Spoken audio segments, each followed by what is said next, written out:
জাবেদা এমন একটা টপিক যেটা সব ব্যাচের জন্য প্রয়োজন, একই সাথে 25 ব্যাচের জন্য, 26 ব্যাচের জন্য, 27 ব্যাচের জন্য। কারণ এই টপিক থেকে আমরা একাডেমিকও প্রশ্ন পাই, আমরা ইউনিভার্সিটি অ্যাডমিশন টেস্টও প্রশ্ন পাই, এবং সাথে করে এই টপিক যদি তুমি ভালোভাবে আয়ত্ত করতে না পারো তাহলে তুমি কোনোভাবেই তুমি অ্যাকাউন্টিংটাকে শিখতে পারবে না, কারণ জাবেদার সাথে সবকিছু ইন্টারলিঙ্ক অবস্থায় আছে। জাবেদার উপর আমরা আজকে সেকেন্ড ক্লাসে আছি। প্রথম ক্লাসে আমরা জাবেদা সম্পর্কে জেনেছি, জাবেদার প্রকারভেদ সম্পর্কে জেনেছি, পাশাপাশি জাবেদার সম্পর্কে আমরা কিছু জাবেদাও করেছিলাম, কিছু প্র্যাকটিস জাবেদা যেগুলো নর্মাল লেখা ছিল ওখান থেকে আমরা জাবেদা করেছিলাম। তো আজকের এই ক্লাসে আমরা কি করব, জাবেদার সেকেন্ড যে ক্লাসটা, এই ক্লাসের মধ্যে আমরা চেষ্টা করব তোমাদেরকে বোর্ড এবং ইউনিভার্সিটি অ্যাডমিশন টেস্টের একটা সংমিশ্রণ ঘটানো, যাতে করে তোমরা বুঝতে পারো যে কোন প্যাটার্নে আসলে মূলত প্রশ্নগুলো হয়। তোমরা যারা ক্লাসে আছো, আমি চাইবো তোমরা তোমাদের 5 জন করে বন্ধুকে, কমার্স পড়ুয়া 5 জন বন্ধুকে ক্লাসের মধ্যে মেনশন করে দিবা। যারা যারা মেনশন করবা তাদের নামগুলো আমি পড়বো, দেখি আসলে কারা ডেডিকেটেড স্টুডেন্ট। এবং তোমাদের পার্টিসিপেশনটা কিন্তু আজকে ক্লাসে খুবই জরুরি, কারণ তোমরা যদি আজকে ক্লাসে পার্টিসিপেশন না করো তাহলে কিন্তু ক্লাসে জমবে না। কারণ আজকে ক্লাসে টোটালি তোমাদের উপর বেস্ট করে, এর আগে যে ক্লাসগুলো আমরা নিয়েছিলাম সেগুলো টোটালি আমার উপর বেস্ট করে ছিল, কারণ যেহেতু আমি ওখানে বেসিক আলোচনাগুলো করেছিলাম। আমাদের সাথে আশিক আছে রাজবাড়ী থেকে, আমাদের সাথে কামাল আছে আশুগঞ্জ থেকে, আমাদের সাথে গাইবান্ধা থেকে আছে শারমিন, সবাইকে, এবং শেরপুর থেকে বললাম। তো সবাইকে স্বাগতম জানাচ্ছি। আমরা তাহলে শুরু করে দিই জাবেদার আমাদের সেকেন্ড ক্লাস। যে প্রশ্নটা তোমরা এখানে দেখতে পাচ্ছ, প্রথম প্রশ্নতে বলা আছে কি, প্রশ্নটা একটু মনোযোগ সহকারে পড়বা সবাই, খুবই মনোযোগ সহকারে পড়বা। প্রশ্নতে বলা আছে শরীফ 50,000 টাকার আসবাবপত্র বাকিতে ক্রয় করলো। কি করলো? 50,000 টাকার আসবাবপত্র বাকিতে ক্রয় করলো, সংশ্লিষ্ট হিসাবদ্বয় হতে হবে। তার মানে এখানে জাবেদ আসলে কি হইতে পারে দেখো তো। ক্রয় হিসাব ও দেনাদার হিসাব আছে অপশন কতে, বিক্রয় হিসাব এবং পাওনাদার হিসাব আছে অপশন খতে, আসবাবপত্র হিসাব ও পাওনাদার হিসাব আছে অপশন গতে, আসবাবপত্র হিসাব ও দেনাদার হিসাব আছে অপশন ঘতে। তোমরা একটু বলবা এই প্রশ্নটার উত্তর কি হবে। আমি বললাম শুরুতেই যে আজকের ক্লাসে টোটালি তোমার কাছ থেকে আমি জানতে চাইবো, আমরা শুরুতেই আমরা বেসিক ক্লাসের মধ্যে কিন্তু আমরা সবগুলো পড়াই দিছি কিভাবে জাবেদা করতে হয় না করতে হয়, সেই ব্যাপারে আমরা যেহেতু আলোচনা করেছি, আমি চাইবো যে তুমি যাতে আজকের ক্লাসে স্বতঃস্ফূর্ত পার্টিসিপেশন করে তুমি যাতে বুঝতে পারো। তাহলে বলো তো, এই যে প্রশ্নটা আছে এই প্রশ্নটার সঠিক উত্তর কি হবে? সবাই একটু বলো, এই যে প্রশ্নটা আছে এই প্রশ্নের সঠিক উত্তর কি হবে বলতে পারবা? যারা যারা ক্লাসে আছে একটু বলতে পারবা দেখি। সবাই কিন্তু স্বতঃস্ফূর্ত ভাবে অংশগ্রহণ করবা। আচ্ছা, কামাল হোসাইন যথাসম্ভব প্যারেন্টস এর আইডি ইউজ করতেছে, যাই হোক আমরা দেখতে পাচ্ছি সে গ দিয়েছে। আশিক আহমেদ বলছে গ হবে। দেখি সবাই রেসপন্স করো তো, যারা যারা ক্লাসে আছো দেখতে চাই কারা কারা রেসপন্স করতে পারে। যারা যারা ক্লাসে আছো সবাই একটু রেসপন্স করো। এই প্রশ্নটার উত্তর কি হবে? আমরা দেখতে পাচ্ছি শরীফ 50,000 টাকা দিয়ে একটা আসবাবপত্র ক্রয় করেন, কিন্তু সেটা নগদে কিনেন নাই, সেটা হচ্ছে বাকিতে কিনছেন। এবং যেহেতু বাকিতে কিনছেন সেক্ষেত্রে এটার জাবেদাটা আসলে কি হবে? খুবই কমন একটা জাবেদা, খুবই নর্মাল জাবেদা, সবার পারা উচিত। মানুষই বলছে গ হবে। দেখি বাকিরা একটু রেসপন্স করো তো, সবাই একটু রেসপন্স করো, সবার রেসপন্স গুলো আমরা একটু দেখতে চাই। আচ্ছা, রায়হান গ বলছে, ওকে ফাইন। রায়হান, তোমরা যারা গ বলেছো তোমাদের অ্যান্সার গুলো একদম সঠিক হয়েছে। একটু খেয়াল করো, যেহেতু আসবাবপত্র বাকিতে ক্রয় করেন, যদি পণ্য দ্রব্য ক্রয় করতেন তাহলে সেক্ষেত্রে আমরা পণ্য ক্রয়কে আমরা ডেবিট করতাম। যেহেতু এখানে আসবাবপত্র ক্রয় করা হয়েছে, তার মানে আমরা আসবাবপত্রকে ডেবিট করব। কি করব? আসবাবপত্রকে বাড়াবো। জানি সম্পদ বাড়লে কি হয়? ডেবিট হয়। তার মানে আসবাবপত্র যদি বৃদ্ধি পায় তাহলে আসবাবপত্র ডেবিট হচ্ছে। এবং এখানে আরেকটা কথা বলা আছে, বাকিতে ক্রয় করা হলো। যদি নগদে ক্রয় করতো তাহলে জাবেদা কি হইতো, যে আসবাবপত্র হিসাব ডেবিট, নগদার হিসাব ক্রেডিট, নগদ টাকা কমে গেলে সেক্ষেত্রে নগদার হিসাব ক্রেডিট হইতো। এখন যেহেতু বাকিতে ক্রয় করা হয়েছে তার মানে কি হবে? যেহেতু বাকিতে ক্রয় করা হয়েছে তার মানে এখানে পাওনাদার হিসাব ক্রেডিট হবে। কিন্তু এখানে আরেকটা কথা আছে, অনেক সময় অপশনের মধ্যে আসবাবপত্র হিসাব ডেবিট দেওয়া থাকে, কিন্তু পাওনাদার হিসাবে অনেক সময় ক্রেডিট দেওয়া থাকে। সাথে আরেকটা হিসাব এক্সট্রা আমি তোমাদেরকে যদি দেখাই, ধরো নম্বর একটা অপশন তোমাদেরকে আমি দেখাইলাম, তোমাদের বোঝার সুবিধার্থে আরেকটা অপশন দেখাচ্ছি। সেখানে লেখা আছে আসবাবপত্র হিসাব,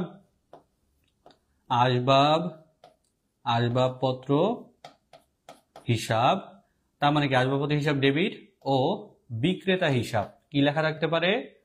বিক্রেতা হিসাব ক্রেডিট লেখা থাকতে পারে। যদি এমন কেস হইতো, এটা আগে যখন সনাতন পদ্ধতিতে অঙ্কগুলো আমরা করতাম, বেশ অনেক বছর আগে ঢাকা ইউনিভার্সিটির ভর্তি পরীক্ষাতে এমন একটা কোশ্চেন এসেছিল যেখানে লেখা ছিল নম্বর একটা অপশন ছিল, এবং সেখানে ছিল কি নম্বরে ছিল আসবাবপত্র হিসাব ডেবিট ও বিক্রেতা হিসাব ক্রেডিট। তো সেই সেন্সে যেহেতু সনাতন পদ্ধতির কথা বলা থাকে এবং তখনকার সেন্সে এটা কিন্তু বিক্রেতা হিসাবটা মোর অ্যাপ্রোপ্রিয়েট হয়ে যায়। তো আমাদের এখন যেহেতু অপশন আছে ঢাকা ইউনিভার্সিটিতে 4টা, এবং যেহেতু আমরা এখন আধুনিক পদ্ধতি হিসাব করে থাকি, সেজন্য আমি আর আলাদা করে তোমাদেরকে বিক্রেতা হিসাবের অপশনটা দেই নেই। তার মানে এটার অপশনটা আমরা এখন আপাতত কোনটা কারেক্ট নিচ্ছি, গ নম্বরটা কারেক্ট নিচ্ছি, আমাদের আসবাবপত্র হিসাব ও পাওনাদার হিসাব। ঠিক আছে, তাহলে পরের যে প্রশ্নটা আছে, পরের প্রশ্নটা আমরা একটু খেয়াল করব। যেখানে বলা আছে 3 বছরের জন্য কি করা হয়, বীমা খরচ নগদে প্রদান করা হয়। দেখো 3 বছরের জন্য বীমা খরচ নগদে প্রদান করা হলে সেক্ষেত্রে জাবেদা কি হবে, বীমা খরচ হিসাব ডেবিট, নগদান হিসাব ক্রেডিট, অগ্রিম বীমা হিসাব ডেবিট, নগদান হিসাব ক্রেডিট, নগদান হিসাব ডেবিট, বীমা খরচ হিসাব ক্রেডিট, নগদান হিসাব ডেবিট, অগ্রিম বীমা ক্রেডিট। বলতে পারবা? এই প্রশ্নগুলো কিন্তু আজকে আমি তোমাদের কাছে ছেড়ে দিলাম, মানে তোমাদের কাছ থেকে কিন্তু সম্পূর্ণ অ্যান্সারগুলো নিব। হ্যাঁ, তোমরা অ্যান্সার দেওয়ার পরে কিন্তু আমি আলোচনা করব। আসসালামু আলাইকুম ভাইয়া, এসএসসি 26 ব্যাচ রিফাত। ওয়ালাইকুম আসসালাম রিফাত, তুমি তোমার বন্ধুদেরকে মেনশন করে দাও, যারা এখনো ফ্রেন্ডকে মেনশন করো নাই তারা একটু দ্রুত মেনশন করবা। আর অনেকে এখনো ক্লাসের মধ্যে কথাবার্তা বলছো না, মানে কথাবার্তা বলছো না বলতে তোমরা অ্যান্সার দিচ্ছ না, যে অ্যান্সারটা আসলে কোনটা হবে। তোমাদের সবাইকে বলবো ক্লাসে থাকলে অবশ্যই রেসপন্স করবা, রেসপন্স করলে এক্স্যাক্টলি বুঝতে পারি যে তোমরা আসলে বুঝো কিনা, না বুঝলে সেটা আমি আরেকবার রিপিট করবো এবং তোমাদেরকে বোঝানোর দায়িত্ব কিন্তু আমার। ঠিক আছে, তার মানে সবাই রেসপন্স করবা যাতে আমি তোমাদেরকে বুঝাতে পারি বিষয়গুলো। আচ্ছা সবাই বলো, যারা ক্লাসে আছো সবাই একটু বলো এই প্রশ্নটার উত্তর কি হবে।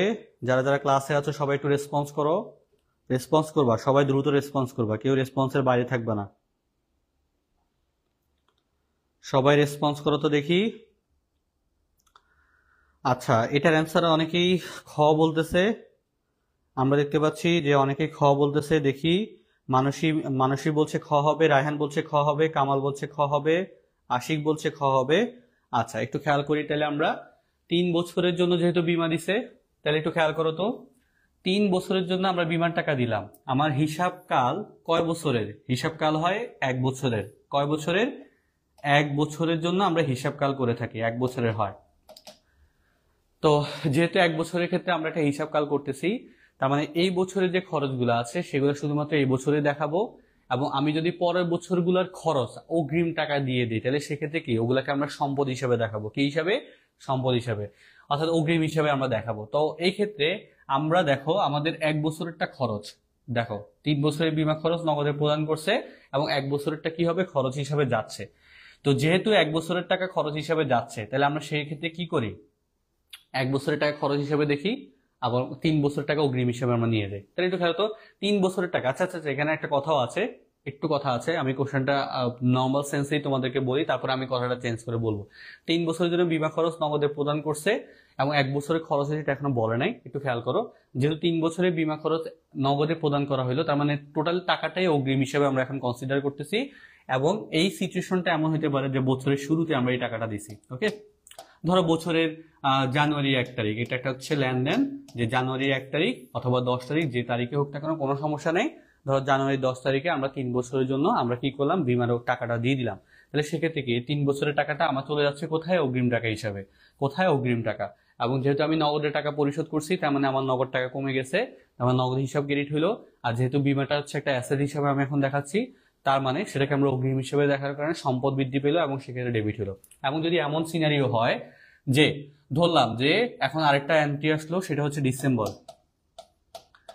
ধরলাম যে ডিসেম্বরের 10 তারিখ ধরে নিলাম, সমস্যা নেই, যে ডিসেম্বরের 10 তারিখে এবছরে যে একটা এন্ট্রি বলা আছে যে ডিসেম্বরের 10 তারিখে আমার যে অগ্রিম বীমার টাকা ছিল সেখান থেকে 1 বছরের টাকা আমি কি করব, আমি অবলোকন করব বা আমি খরচ করে দিব। তাহলে সেক্ষেত্রে সিচুয়েশনটা কেমন হতো, আমরা তখন কি বিষয়টা কি করতাম, আমি 3টা সিচুয়েশন দেখাবো, সেকেন্ড সিচুয়েশনটা এখন তোমাদেরকে দেখাচ্ছি। দেখো অগ্রিম বীমাকে আমরা কি করছিলাম, ডেবিট করছিলাম, তার মানে কি অগ্রিম বীমা কমে যাবে, যেহেতু 3 বছরের টাকার মধ্যে এই বছরের 1 বছরের টাকা আমি বাদ দিব। তো 1 বছরের টাকা বাদ দিলে আমার অগ্রিম বীমা হয়তো কি, অগ্রিম বীমা হয়তো কি ক্রেডিট। 1 বছরের টাকা যাই হোক সমস্যা নেই। এরপরে আরেকটা এন্ট্রি কি হইতো, ডেবিট, সেটা হচ্ছে বীমা খরচ। কি খরচ? বীমা খরচ হইতো ডেবিট। এটা হচ্ছে সেকেন্ড সিচুয়েশন। আমরা 3টে সিচুয়েশনের কথা তোমাদেরকে দেখাবো। তাহলে প্রথম সিচুয়েশন হচ্ছে একদম বছরের শুরুতে আমরা একটা অগ্রিম টাকা দিয়ে দিলাম বীমার জন্য, তার মানে সেটা শুধুমাত্র অ্যাসেট হিসেবে আমরা দেখাইলাম, অর্থাৎ সম্পদ হিসাবে। এবং আমরা বছরের শেষে আমরা আরেকটা এন্ট্রি এভাবে দিলাম যে 1 বছরের টাকা আমরা অবলোকন করে দিচ্ছি বা খরচ হিসেবে দেখাচ্ছি। তাহলে সেক্ষেত্রে আমরা কি করলাম, যে সেটাকে আমরা খরচ হিসেবে 1 বছরের টাকা দেখাচ্ছি, আর যেহেতু অ্যাসেটটা কমে গেছে অ্যাসেটটাকে আমরা ক্রেডিট হিসেবে দেখাচ্ছি। তার মানে সেকেন্ড সিচুয়েশনটা গেল। এখন যদি এমন হইতো যদি এমন হইতো যেখানে যে 3 বছরের জন্য বীমা খরচ প্রদান করা হইলো, যার মধ্যে 1 বছরের টাকা খরচ হিসেবে অন্তর্ভুক্ত করা আছে। ঠিক, মানে তুমি 3 বছরের টাকা দিছো এবং যখন টাকাটা দিছো, ধরো হচ্ছে ডিসেম্বরের 10 তারিখে আরেকটা এন্ট্রি হইলো এরকম। এটা হচ্ছে থার্ড কেস, মানে 3 নম্বর সিচুয়েশন, যে ডিসেম্বরের 10 তারিখে তুমি ধরলাম যে তুমি হচ্ছে 30,000 টাকা বীমা কোম্পানিকে দিছো। তার মধ্যে 1 বছরের টাকা, 3 বছরের জন্য 30,000 টাকা দিছো, তার মধ্যে 1 বছরের টাকা এই বছরের খরচ হিসেবে কাউন্ট করা হবে। তাহলে জাবেদাটা কেমন হইতো? তাহলে জাবেদাটা বিষয়টা এমন হইতো যে দেখো, বিমা খরচ হইতো 10,000 টাকা ডেবিট হিসাবে। এই 10,000 টাকা কিন্তু এই বছরের, তার মানে অগ্রিম বিমা কত হইতো? অগ্রিম বিমা থাকতো 2 বছরের টাকা, অগ্রিম বিমা থাকতো 2 বছরের টাকা ডেবিট, থাকতো কত? 20,000 টাকা। এবং সর্বশেষ আমার নগদ টাকা কমে যেত, তার মানে নগদান হিসাব হচ্ছে ক্রেডিট হইতো। নগদান হিসাব যদি ক্রেডিট হইতো তাহলে নগদান হিসাব ক্রেডিট হবে কত? 30,000, যেহেতু এখানে 20,000 আছে এবং 10,000 আছে, 30,000 টাকা। তাহলে আমরা এখানে বিমা নিয়ে আমরা 3টা সিচুয়েশনে 3 ধরনের জাবেদা দিলাম।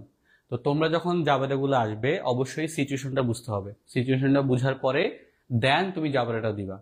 সিচুয়েশনটা যেভাবে থাকবে সেম ভাবে জাবেদা দিতে হবে, ঠিক আছে?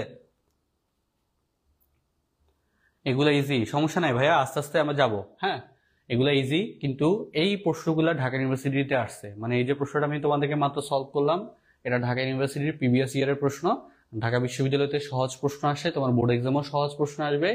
তুমি এখন জানতেছো, বিষয়টাকে আরেকটু মানে মনে রাখার ট্রাই করো যে কিভাবে কিভাবে হচ্ছে, সিচুয়েশন গুলো বুঝো। এর মধ্যে অনেকগুলো প্রশ্নই পাবা যেগুলো হচ্ছে তোমার কাছে আনকমন। ওকে, আচ্ছা একটু খেয়াল করো। দেখি এই প্রশ্নটা, অনেকেই তো বলছিলা যে এই মানে প্রশ্নগুলো সহজ, যে এই প্রশ্নটা কার অ্যান্সার দিতে পারে আমি দেখবো। হ্যাঁ, এই প্রশ্নটা অ্যান্সার তোমাদেরকে দিতে হবে। এখানে প্রশ্নটা, মেশিন সংস্থাপনের জন্য 20,000 টাকা মজুরি খরচ হয়, যার মধ্যে ডেবিট করতে হবে কি? এই প্রশ্নটা যে দিতে পারবে সে হচ্ছে খুবই ব্রিলিয়ান্ট একটা স্টুডেন্ট, আমি ধরে নিব।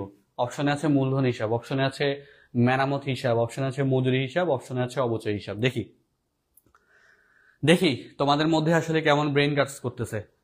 সবাই এবার বলো, যেহেতু সহজ বলছো, এবার একটু আমাকে বলো যে এই প্রশ্নটা যেটা নিয়ে এখন আমি দিলাম, এটা কি অ্যাডমিশনের ক্লাস? এটা মূলত সব ক্লাসের শিক্ষার্থীদের জন্য লাগবে, একাডেমিকের জন্য লাগবে, অ্যাডমিশনের জন্য লাগবে, ঠিক আছে? আচ্ছা এবার একটু বলো যে এটা পারো কিনা, এত ইজি প্রশ্ন, এটাও কিন্তু খুবই ইজি প্রশ্ন, কিন্তু এই প্রশ্নতে ম্যাক্সিমাম শিক্ষার্থী ভুল করবা। এই প্রশ্নতে ম্যাক্সিমাম শিক্ষার্থী ভুল করবা, আমি এটা চ্যালেঞ্জ দিয়ে বলবো। ম্যাক্সিমাম শিক্ষার্থী ভুল করবা। মেশিন সংস্থাপনের জন্য 20,000 টাকা মজুরি খরচ হয়, যার জন্য ডেবিট কি হবে দেখি বলো। যে বলছিলা ইজি সেই একটু বলো দেখি আসলে কেমন প্রশ্ন পারো, কেমন পারো দেখি, একটু দেখতে চাই, এখন একটু দেখতে চাই। যে তো কামাল হোসেন বলছিল কিন্তু একটু আগে ইজি, যে এইগুলো তো ইজি ভাইয়া, নতুন একটু প্র্যাকটিস করলে ভালো হতো, কামাল হোসেন বলছে। এবং কামাল হোসেন নিজেই ভুল অ্যান্সার দিছে। তাহলে বুঝতেছ, ঢাকা বিশ্ববিদ্যালয় ভর্তি পরীক্ষাতে এই যে সহজ সহজ প্রশ্নগুলাই তোমরা ভুল করবা। বলবা কি যে ভাইয়া এগুলো ইজি, এবং তুমি নিজেই তার থেকে সহজ প্রশ্ন দিছি, তারপরে তুমি ভুল করছো। তাহলে বুঝতেছো বিষয়টা, কেন ভুল করতেছো সেটা অ্যান্সারটা দিব। আচ্ছা,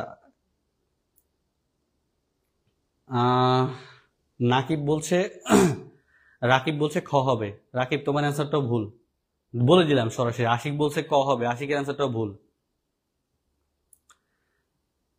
বলো, একটা ব্রিলিয়েন্ট স্টুডেন্ট কি আজকে ক্লাসে নাই যে এই প্রশ্নটা অ্যান্সার কি হবে সেটা বলতে পারবে? হ্যাঁ, এখানে কি এমন একটা স্টুডেন্টও নাই যে এটার প্রশ্ন উত্তর কি হবে সেটা বলতে পারবা? এত সহজ প্রশ্ন, এরপর যদি না বলতে পারো তাহলে কিছু বলার নাই তোমাদেরকে, বুঝছো? যদি এরপরও না বলতে পারো তাহলে কিছু বলার নাই। দেখো, যারা অ্যান্সার দিছো একটা স্টুডেন্টও সঠিক অ্যান্সার দাও নাই। এই প্রশ্নটা একটা স্টুডেন্ট সঠিক অ্যান্সার দিতে পারো নাই। তাহলে বলো তো, খুব সহজ প্রশ্ন না? খুবই এক লাইনের মধ্যে একটা, মানে লাইন কিন্তু একটা, মানে ছোট্ট কয়েকটা শব্দ, এখানে কয়েকটা ছোট ছোট শব্দ আছে, অনেক বড় প্রশ্ন না। তারপরেও তোমরা সব স্টুডেন্ট ভুল করছো। আসলে কি, একটু খেয়াল করো, মেশিন সংস্থাপনের জন্য 20,000 টাকা মজুরি খরচ হয়। তো তোমাদেরকে আসলে কি সিচুয়েশন গুলো বুঝতে হবে, সিচুয়েশন বুঝার পরে তোমাকে অ্যান্সার করতে হবে। এখন আমাকে বলছে ডেবিট আসলে কোনটা হবে। এখন যদি একটু খেয়াল করো, আমরা যদি একটা মেশিন ক্রয় করে আনি, মেশিনটা আমার ব্যবসা প্রতিষ্ঠান বা কারখানাতে স্থাপন করতে হবে। আর আমি মেশিনটা কিনে আনলাম, ধরলাম যে সেটা বিদেশ থেকে ইম্পোর্ট করে আনলাম আমি, কারণ ম্যাক্সিমাম কেসে বিদেশ থেকে আসলে মেশিনারিজ গুলো আমরা ইম্পোর্ট করে থাকি। তো মেশিনটা বিদেশ থেকে আসলো, আমার কারখানা হচ্ছে সাভারে, সাভারে গেল, সাভারে যাওয়ার পরে আমার কারখানায় সেটা আমি স্থাপন করলাম, মেশিনটার দাম হচ্ছে 10 কোটি টাকা। হ্যাঁ, এবং আমি ট্রান্সপোর্টেশন, আমি যে জাহাজে করে নিয়ে আসলাম এবং সেটা যে আমি আমার প্রতিষ্ঠানে স্থাপন করলাম, জাহাজ বাওয়ালা আমাকে ধরলাম যে 10 লাখ টাকা, এবং আমাকে হচ্ছে আলাদা করে এই সংস্থাপনের জন্য আমাকে আবার 5 লাখ টাকা খরচ করতে হয়েছে। তাহলে মেশিনটার ক্রয় মূল্য যদি এমন হয়, ধরে নিলাম মেশিনটার ক্রয় মূল্য হচ্ছে 5 কোটি, কত? মেশিনটার দাম পড়ছে 5 কোটি টাকা, জাহাজ ভাড়া পড়ছে আমাদের এখানে কত টাকা? জাহাজ ভাড়া হচ্ছে 10 লাখ, আর মেশিনটা আমার কারখানায় স্থাপনের জন্য আমার খরচ পড়ছে 5 লাখ টাকা। কত টাকা? 5 লাখ টাকা। এখন তোমাকে যদি কেউ জিজ্ঞেস করে এই মেশিনটার ক্রয় মূল্য, অর্জন মূল্য কত, মানে প্রকৃতপক্ষে ক্রয় মূল্য বা অর্জন মূল্য কত, তাহলে তুমি কি বলবা যে হ্যাঁ আমি তো মেশিনটা কিনছি শুধু 5 লাখ টাকা দিয়ে, তার মানে এই মেশিনটার অর্জন মূল্য হচ্ছে 5 লাখ টাকা? এটা কি ভ্যালিড হবে? তুমি যখন কোনো কিছু কিনো, তুমি কিন্তু সেটার সাথে যাতায়াত ভাড়াটাও অ্যাড করো, এবং সেটা যদি প্রতিষ্ঠানে স্থাপন করা হয় সেই স্থাপনের খরচটাও কিন্তু তুমি অ্যাড করে দেখাইতে হবে। কারণ টোটাল যে অ্যামাউন্টটা তুমি এই মেশিনের পিছনে খরচ করছো সেটাই কিন্তু তোমার ওই মেশিনের দাম পড়তেছে আলটিমেটলি। তাইলে এই মেশিনটার পিছনে আমার টোটাল কত টাকা আমার দাম পড়তেছে, কত টাকা খরচ হচ্ছে? 5,15,000, সরি 5,15,00,000 টাকা। 5,15,00,000 টাকা হচ্ছে আমার এই মেশিনের অর্জন মূল্য। তাহলে দেখো তো, আমি যখন এই যে যাতায়াত ভাড়া বা পরিবহন খরচ, সাথে হচ্ছে সংস্থাপন ব্যয়, এই দুটাকে অ্যাড করেই কিন্তু আমি বলতেছি কি আমার মেশিনের ক্রয় মূল্য হচ্ছে কত? 5,15,00,000। তাইলেই তুমি বুঝতে পারো যে এখানে আসলে জাবেদাটা কি হওয়া উচিত। জাবেদা কি হবে? জাবেদা হবে কি? মেশিন বা যন্ত্রপাতি হিসাব ডেবিট, নগদান হিসাব ক্রেডিট। নর্মালি কি জাবেদা এটা হওয়ার কথা?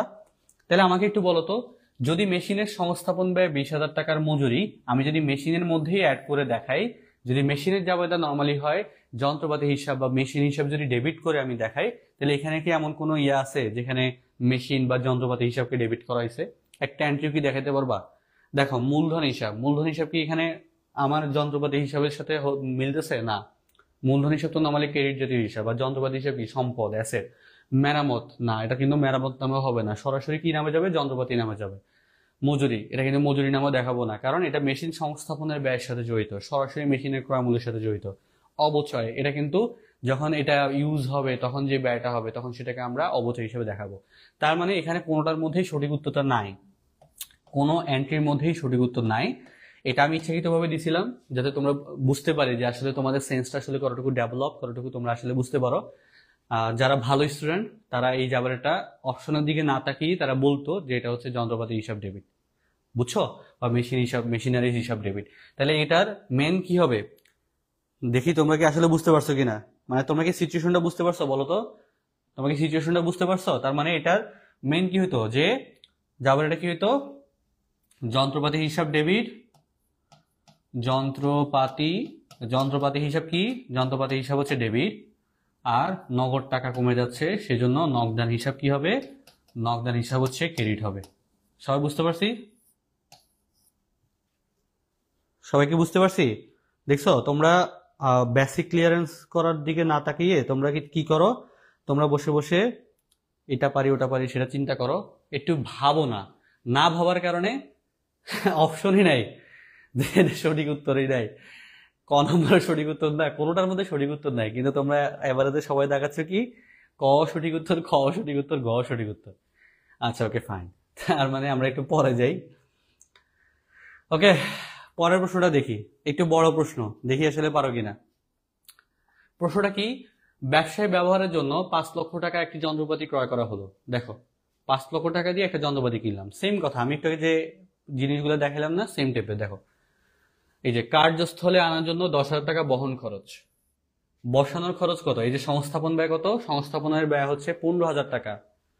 মজুরি খরচ কত? 5,000 টাকা। এখন বলো তো, যন্ত্রপাতি হিসাবে কত টাকা ডেবিট করা হবে? বলো। একটু আগে কিন্তু বলে দিছি, মানে একটু আগে আমি যে আলোচনাটা করছিলাম এই প্রশ্নটা কিন্তু ওইটা দিয়ে, ওই আলোচনা দিয়ে তুমি কভার করতে পারবা। এখন তুমি নিজেই বলো আমাকে যে এটার অ্যান্সারটা কি হবে, বলো বলো। যোগ টোগ করে দেখো কত হয়, অ্যামাউন্ট গুলো যোগ করো, অ্যামাউন্ট গুলো যোগ করে বলো কত টাকা হবে। যন্ত্রপাতি হিসাবে ডেবিট করবা কত টাকার? সবাই একটু ট্রাই করো, দেখি পারো কিনা। আচ্ছা, কামান বলছে ঘ হবে, দেখি আসলে কি হয়। সবাই রেসপন্স করো, তারপর আমি অ্যান্সার দিব।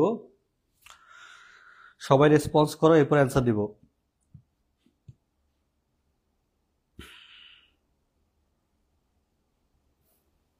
বাকিরা করো, যোগ বিয়োগ করে দেখো না, যোগ বিয়োগ করে দেখো, এরপর অ্যান্সার দিব না, সমস্যা নেই।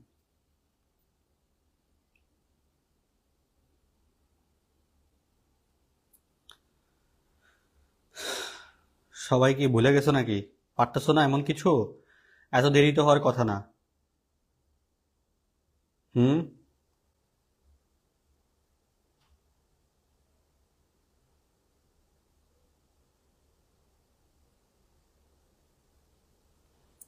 5,15,000 টাকা। দেখি আসলে কত টাকা হবে, তোমরা অ্যান্সার দিতে থাকো, আমি দেখি। হুম। সবাই অ্যান্সার দিতে থাকো, দেখি। রায়হান বলছে 5,15,000 টাকা হবে, অর্থাৎ গ হবে। এরপর হচ্ছে কামাল বলছে 5,25,000 টাকা হবে। দেখি তো, বাকি যারা আছো, একটু আগে যারা রেসপন্স করতেছিলা, সবাই একটু বলো।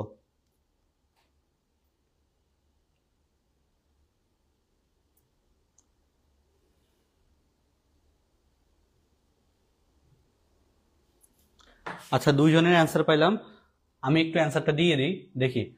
প্রথমত, ব্যবসায় ব্যবহারের জন্য 5 লক্ষ টাকা দিয়ে একটা যন্ত্রপাতি ক্রয় করা হয়, তার মানে এই 5 লক্ষ টাকা তো আসবে নাকি? তার মানে এই যে 5 লক্ষ টাকা আছে, এই 5 লক্ষ টাকা লিখলাম, এটা হচ্ছে কি যন্ত্রপাতি ক্রয় করা হলো। আচ্ছা, এরপর হচ্ছে কি কর্মস্থলে আনার জন্য 10,000 টাকা বহন খরচ। তা আমি একটু আগে তোমাদেরকে বলছিলাম যে বহন খরচ, সংস্থাপন ব্যয় সবকিছু কিন্তু আমার এখানে এন্ট্রি করতে হবে। তাহলে এখানে আসলো কত? 10,000। 5,10,000 টাকা পাইলাম। তারপর দেখো তো, বসানোর জন্য 15,000 টাকা। এই যে বসানোর খরচ কত? বসানোর খরচ হচ্ছে 15,000 টাকা, যার মধ্যে বসানোর মজুরি 5,000 টাকা অন্তর্ভুক্ত। এখন আমাকে একটু বলো তো, এই যে বসানোর মধ্যে 15,000 টাকা আছে, আবার বলতেছে কি 5,000 টাকা হচ্ছে কি মজুরি খরচ।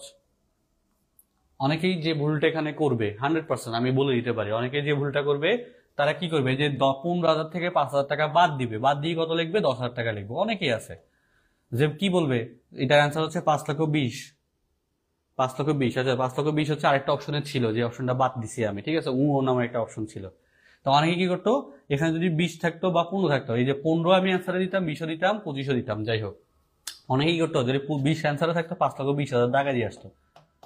কিন্তু এটা হচ্ছে কি ভুল, কারণ আমরা জানি, আমরা অলরেডি শিখেছি, যখন বসানোর ক্ষেত্রে সংস্থাপন ব্যয় কিংবা মজুরি সবকিছু আমার যন্ত্রপাতি হিসেবে ডেবিট হবে। তাইলে আমরা কি করব?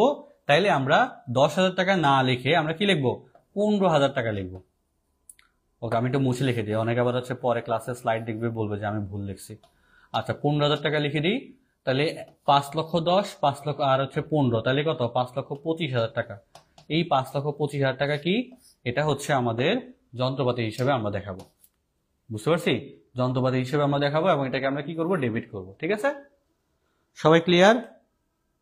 আই হোপ সবাই ক্লিয়ার। হ্যাঁ, পরের প্রশ্নটা একটু খেয়াল করো। গ্রাহকের নিকট থেকে বিলের স্বীকৃতি পেলে কোন বইতে লেখা হয়? বলতে পারবা? এই যে গ্রাহকের নিকট থেকে বিলের স্বীকৃতি পেলে কোন বইতে লেখা হয়? আমাদের বইটা কি ক্রয় ফেরত বই হবে, নাকি বিক্রয় ফেরত বই হবে, নাকি প্রদেয় বিল হবে, নাকি প্রাপ্য বিল হবে? কোন বইতে লেখা হয় দেখি বলো। আস্তে আস্তে প্রশ্নগুলো একটু কঠিন হয়ে যাচ্ছে না? আস্তে আস্তে প্রশ্নগুলো একটু ট্রিকি হয়ে যাচ্ছে না? হ্যাঁ, প্রশ্নগুলো একটু কঠিনও হয়ে যাবে, ট্রিকিও হয়ে যাবে, অনেকেই প্রশ্নগুলো অ্যান্সার করতে পারবে না। ঠিক আছে। রিফাত বলছিল বুঝতেছি না, তা আমরা অলরেডি বুঝাই দিছি, সমস্যা নেই। ফিরোজ আহমেদ, 5,30,000 টাকা কেন ভাইয়া? 5,30,000 হওয়ার কোনো সুযোগ নাই। এখানে দেখো, 5 লক্ষর সাথে 10,000 যোগ করলাম, এবং বসানো খরচ 15,000, টোটাল 5,25,000। এই যে 5,000 টাকা মজুরি খরচ, এটা কি? এই যে 15,000-এর মধ্যেই 5,000 টাকা মজুরি খরচ ছিল। তো আমরা জানি যে বসানোর খরচ যেমন সংস্থাপন ব্যয়, মজুরি খরচ যেটা আছে সেটাও কিন্তু আমার এই বসানোর খরচের সাথে জড়িত, তার মানে ওটা কিন্তু অ্যাড করে দেখাইতে হবে। হ্যাঁ, এই যে 5,000 টাকা আছে না, এই 5,000 টাকা কিন্তু এই 15,000 টাকার ভিতরে আছে। তো যেটা আছে সেটাকে আলাদা করে বাদ দিব না, বাদ দেওয়ার সুযোগ নেই, সেজন্য 5,25,000 টাকা লিখলাম। আচ্ছা, 3 তবুও শিওর না। প্রদেয় বিল বলতেছে গ্রাহকের নিকট থেকে বিলের স্বীকৃতি পেলে কোন বইতে লেখা হয়, দেখি বলো। গ্রাহকের নিকট থেকে বিলের স্বীকৃতি পেলে কোন বইতে লেখা হয়? তোমরা অ্যান্সার করো, সমস্যা নেই, ভুল হইতে পারে, ভুল করবা, শুদ্ধ করবা, আমরা সঠিক করে দিব, সমস্যা নাই। হ্যাঁ, আস্তে আস্তে সবকিছুই হবে। আমরা ভুল করতে করতে আমরা শিখবো, প্রশ্নগুলো কঠিন হয়ে যাবে, তারপর আমরা শিখবো আস্তে আস্তে। রাহান বলছে ঘ হবে, বাকিরা বলতেছে কি? কামাল বলছে ঘ হবে। আচ্ছা, আমি অ্যান্সারটা দিয়ে দিই। দেখো, গ্রাহকের নিকট থেকে বিলের স্বীকৃতি পেলে তুমি যখন বাকিতে পণ্য বিক্রয় করবা, ধরলাম যে বাকিতে পণ্য বিক্রয় করছো, তোমাকে একটা বিল ধরে দেওয়া হয়েছে, এবং সে যদি ওই বিলের মধ্যে সাইন টাইন করে দেয় যে এই তারিখের পর তুমি যেই ওই বিলটা ভাঙে আনতে পারবা, তখন কি তোমাকে তখন সেই তোমাকে যে বিলটা দিচ্ছে সেটা কি তোমার জন্য? কি তোমার জন্য হচ্ছে সেটা হচ্ছে প্রাপ্য বিল। অর্থাৎ তুমি এই বিলটা কিন্তু সামনে একটা ডেট আছে, ওই ডেটের মধ্যে তুমি উঠেয়া তুমি কিন্তু নিজের টাকাটা ভাঙায় ফেলতে পারবা। তার মানে সেটা কি তোমার, তুমি যার কাছে বিক্রয় করছো, অর্থাৎ তোমার কাছ থেকে যে কিনে নিয়ে গেছে তাকে হচ্ছে কি করলা, তার কাছ থেকে তুমি একটা এই প্রাপ্য বিল নিলা, সে স্বীকৃতি দিয়ে দিচ্ছে, তুমি যে কোনো জায়গা থেকে, ব্যাংক থেকে, যে জায়গা থেকে মূল্য দিচ্ছে সেই জায়গা থেকে তুমি ভাঙায় না তুমি টাকাটা নিয়ে নিচ্ছ। ঠিক আছে, তার মানে গ্রাহকের ক্ষেত্রে যেটা হচ্ছে সেটা হচ্ছে কি, বিলের স্বীকৃতি পেলে সেটা যে বইতে লেখা হয় সেটা হচ্ছে প্রাপ্য বিল বই। ওকে, হিসাব প্রক্রিয়া জাবেদা কোন কাজটি করে? এটা কিন্তু খুবই সহজ। জাবেদার প্রথম যে ক্লাসটা নিয়েছিলাম সেই ক্লাসে কিন্তু বলে দিচ্ছি, জাবেদা কি শ্রেণীবদ্ধ করার কাজ করে, নাকি লিপিবদ্ধ করার কাজ করে, নাকি সংক্ষিপ্তকরণের কাজ করে, নাকি উপরে সবগুলাই করে? বলতো জাবেদা আসলে কিসের কাজ করে?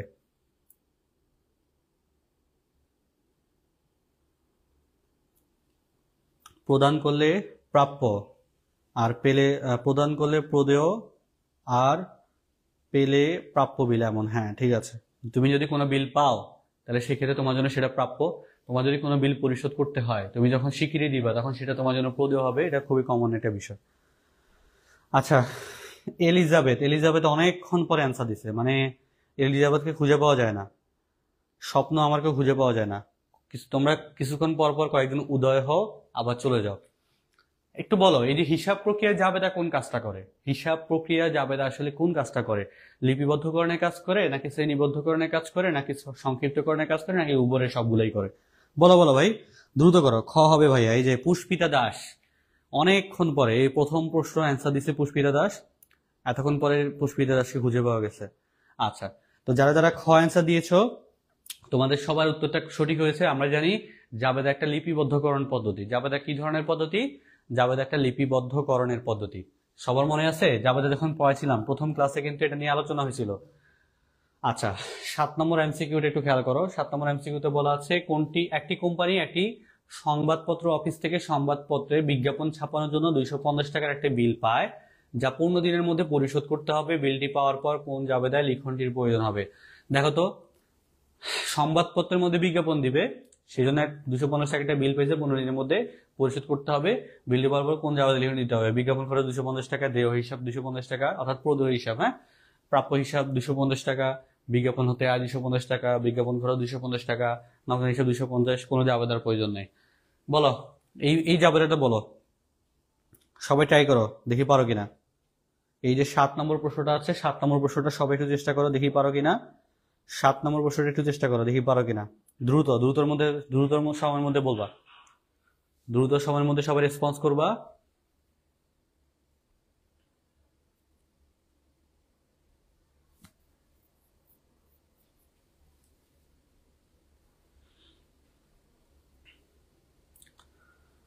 দেখি, একটু আগেও কিন্তু প্রদেয় হিসাব, প্রাপ্য হিসাব নিয়ে কথা বলছিলাম, তার মানে এখনই কিন্তু পারা উচিত তোমাদের। সবাই ট্রাই করো, এই প্রশ্নটার উত্তর সবাই একটু ট্রাই করো দেখি। আমাদের হচ্ছে রায়হান বলছে গ হবে, দেখি বাকিরা কি বলে।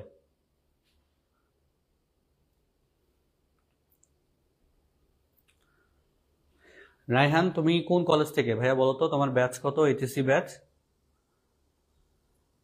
আচ্ছা, স্বপ্ন আমার বলছে ক হবে।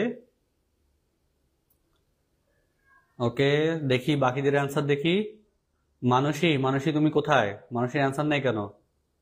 কামালও তো হারাই গেছে, কোথায় কামালের অ্যান্সার নাই কেন? ওকে, একটু খেয়াল করো। তোমরা বিভিন্ন ধরনের অ্যান্সার দিবা, তবে একটা জিনিস খেয়াল করো। প্রথমত, কোম্পানি যেহেতু সংবাদপত্রে বিজ্ঞাপন দিবে, বিজ্ঞাপন কি একটা খরচ জাতীয় হিসাব? তো বিজ্ঞাপন যেহেতু একটা খরচ জাতীয় হিসাব, যদি খরচ বাড়ে তাহলে সেক্ষেত্রে ডেবিট হবে না ক্রেডিট হবে? খরচ বাড়লে আমরা জানি ডেবিট হবে। তার মানে বিজ্ঞাপনকে আমরা কি করব? ডেবিট করব। কি করব? বিজ্ঞাপন খরচকে আমরা ডেবিট করব। বিজ্ঞাপন খরচ হিসাব, ঠিক আছে। আচ্ছা, আমি আপাতত বিজ্ঞাপন হিসাব দিয়ে দিচ্ছি, বিজ্ঞাপন হিসাবকে আমরা ডেবিট করতেছি। এখন কথা হচ্ছে আমাকে 15 দিন, এই যে দেখো 250 টাকা একটা বিল পাইছি আমি, এবং 15 দিনের মধ্যে এই টাকাটা আমাকে পরিশোধ করতে হবে। এখন আমার যে টাকা ডিউ আছে, মানে আমার যে টাকা পরিশোধ করতে হবে, সেটা আমার জন্য কি প্রদেয়, কি আরেকবার একটু বলি, যেটা আমাকে দিতে হবে, যে টাকাটা আমাকে দিতে হবে, অন্য কেউ আমার কাছ থেকে পাবে, সেটা আমার জন্য প্রদেয় হিসাব না? তা আমি এটাকে কি বলবো, যে প্রদেয় হিসাব, অর্থাৎ দায়, আমার এখানে একটা দায় জন্মাইছে। প্রদেয় হিসাব কি হবে? প্রদেয় হিসাব হবে ক্রেডিট কত টাকা, এই যে 250 টাকা। তাই দেখো তো, বিজ্ঞাপন খরচ আছে ডেবিটে 250, প্রদেয় আমি শুরুতে বলছিলাম প্রদেয় আর দেওয়া হিসাব একই কথা, তার মানে দেওয়া হিসাব 250 টাকা ক্রেডিট। তার মানে এখানে সঠিক উত্তর কোনটা? সঠিক উত্তর হচ্ছে 7 ক। এরপর আমরা একটু যাব 8 নম্বরে। একটি কোম্পানি হিসাবের বইতে নিম্নলিখিত জাবেদা লিখনটি আছে। কি কি জাবেদা আছে একটু খেয়াল করো। নগদান হিসাব হচ্ছে ডেবিট 12,000 টাকা, প্রাপ্য নোট হিসাব ডেবিট 48,000 টাকা, জমি ক্রয় হিসাব ক্রেডিট 60,000 টাকা। এখন কথা হচ্ছে লেনদেনটি, এই যে লেনদেনটি আছে, এই লেনদেনটি আসলে কি জাতীয় লেনদেন? এখানে বলা আছে 60,000 টাকার একটি জমি ক্রয়ের সাথে সম্পর্কিত, আবার বলছে 12,000 টাকা নগদে প্রদানের সাথে সম্পর্কিত, আবার বলছে 60,000 টাকা মূল্যে জমি বিক্রয়ের সাথে সম্পর্কিত, আবার বলছে মোট সম্পত্তি 12,000 টাকায় বৃদ্ধি করেছে। এবার বলো তোমরা দেখি, প্রশ্ন দিনকে দিন কঠিন হয়ে যাচ্ছে, কিন্তু প্রশ্ন দিনকে দিন কঠিন হয়ে যাচ্ছে, একটু বলো। রায়হান আছে সাতকানিয়া থেকে, ওকে 2025 ব্যাচ। আচ্ছা, তোমার কালকে পরীক্ষা নেই এই রায়হান, তুমি 2025 ব্যাচ, তোমার ইন্টারমিডিয়েট 25 নাকি মেট্রিক 25, কোনটা? এটা কি খ হবে? কোনটা কোনটা খ হবে? আচ্ছা, একটু আগে যেটা অ্যান্সার করে দিয়েছি। ওকে, ফিরোজ আহমেদ বলছে খ হবে, দেখি আসলে। পুষ্পিতা দাস পুষ্পা বলছে খ হবে। খ হবে কোনটা ভাইয়া? বাকিটা একটু রেসপন্স করো তো, দেখতে চাই যে আসলে তোমরা কি বলতেছো। আমি তো আসলে কত নম্বর প্রশ্নে অ্যান্সার দিচ্ছ সেটা বুঝতেছি না, কারণ তোমরা নাম্বারটা মেনশন করো নাই।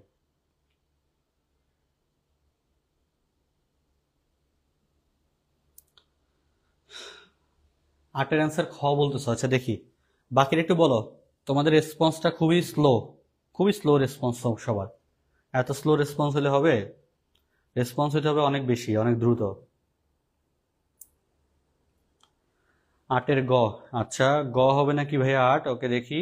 আচ্ছা, আমাদেরকে বলছে দেখো, নগদে নগদে 12,000 টাকা ডেবিট হয়েছে, তার মানে কি নগদ টাকা বৃদ্ধি পাইছে। প্রাপ্য নোট 48,000 টাকা বৃদ্ধি পাইছে, তার মানে কি প্রাপ্য নোট, মানে হয়তো এমন ঘটনা, তুমি একটু খেয়াল করো, আমার নগদ টাকাও বাড়তেছে, আমার প্রাপ্য নোট মানে কি সম্পদ আরেকটাও বাড়তেছে, তার মানে কি আমার অ্যাসেট দুইটা বৃদ্ধি পাচ্ছে।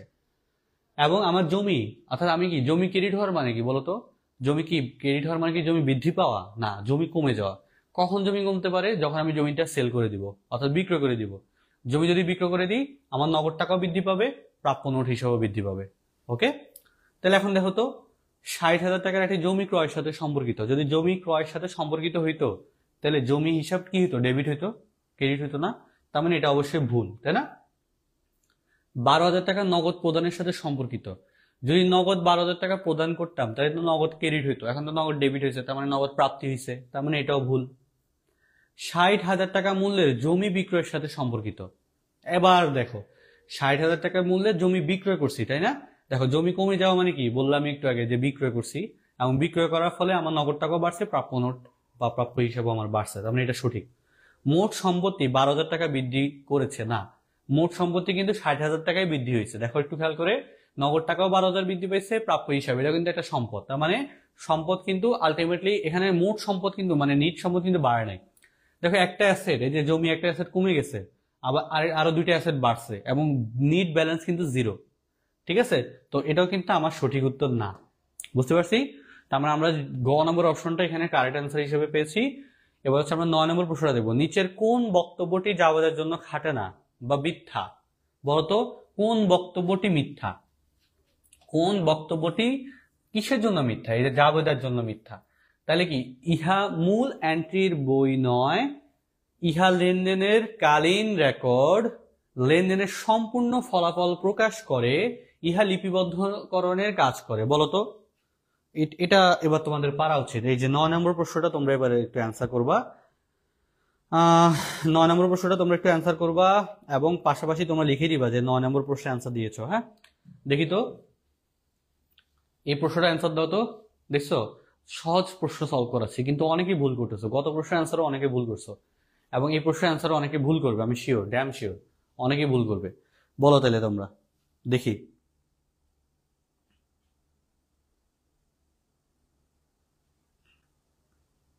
আচ্ছা, এই যে কামাল বলছে গ হবে, লেনদেনের সম্পূর্ণ ফলাফল প্রকাশ করে। দেখি আসলে কোনটা মিথ্যা। রায়হান বলছে খ হবে, ইহা লেনদেনের কালীন রেকর্ড। ওকে, দেখি।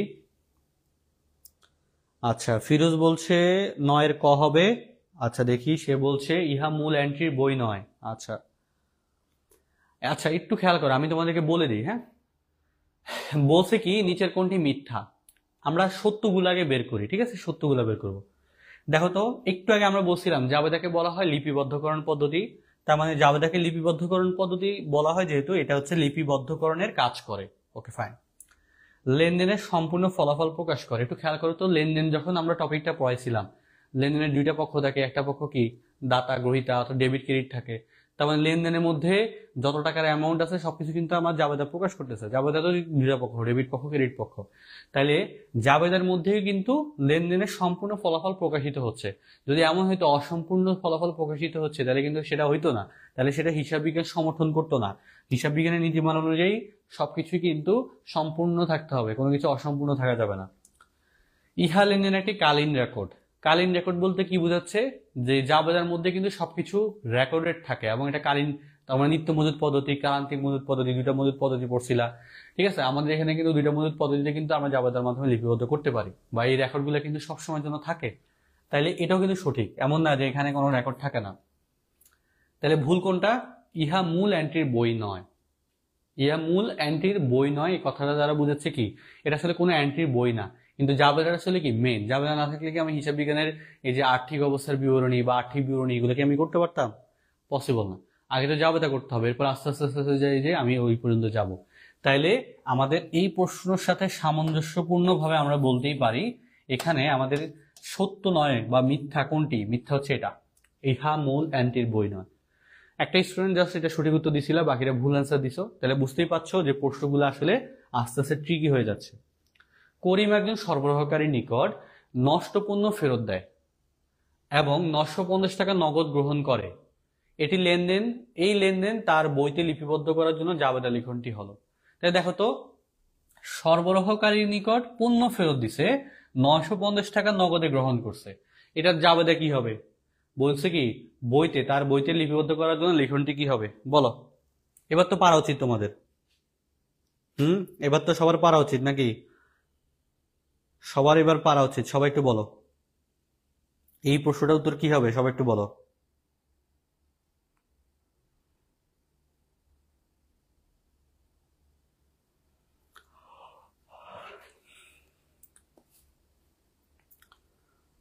এবার না পারিলে কবে পারিবা বলো।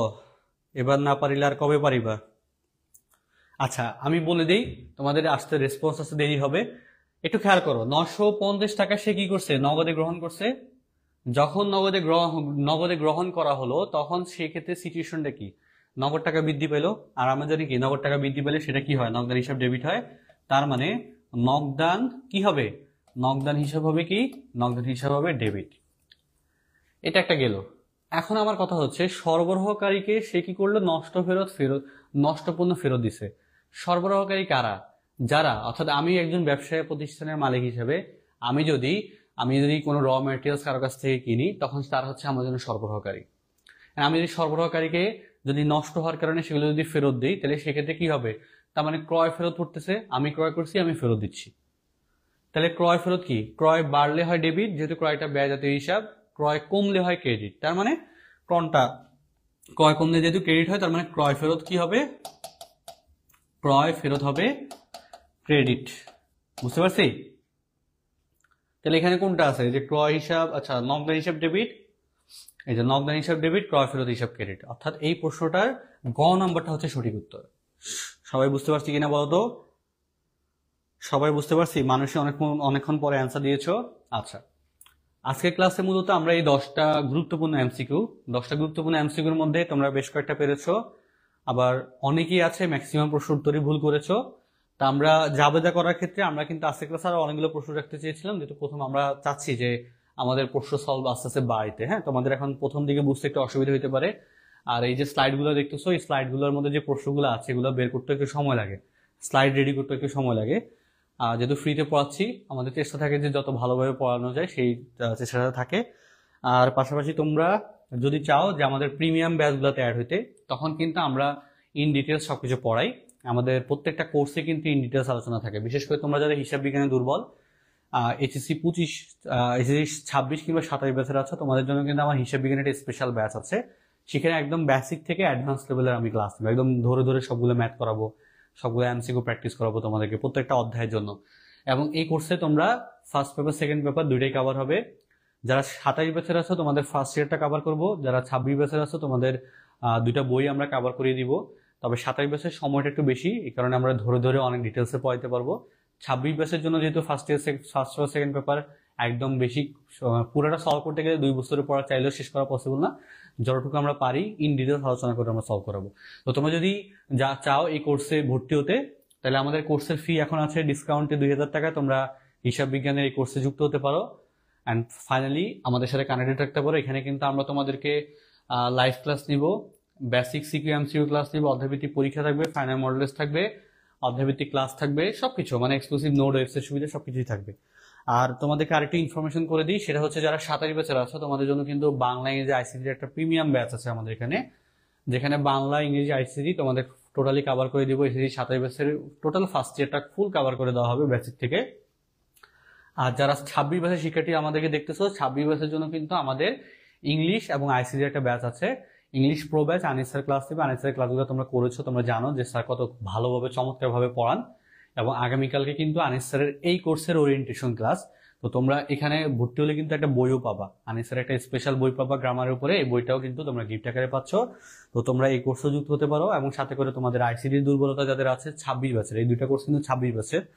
আর আগের দুইটা কোর্স কিন্তু এই যে এটা কিন্তু 26-27-এর জন্য, এবং এটা কিন্তু 27-এর জন্য স্পেশাল ব্যাচ। ঠিক আছে, তো তোমরা এই কোর্সগুলোতে যুক্ত হতে চাইলে আমাদের এখানে যে নাম্বারটা দেওয়া আছে, হোয়াটসঅ্যাপ নাম্বার 018524711092, এই নাম্বারটায় তোমরা হোয়াটসঅ্যাপে ফোন কল দিতে পারো অথবা আমাদেরকে সরাসরি মেসেজ দিতে পারো।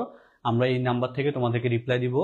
হ্যাঁ, তোমরা এখন থেকে যারা সিরিয়াসলি পড়াশোনা করবা তারাই কিন্তু দিন শেষে ভালো রেজাল্ট করতে পারবা।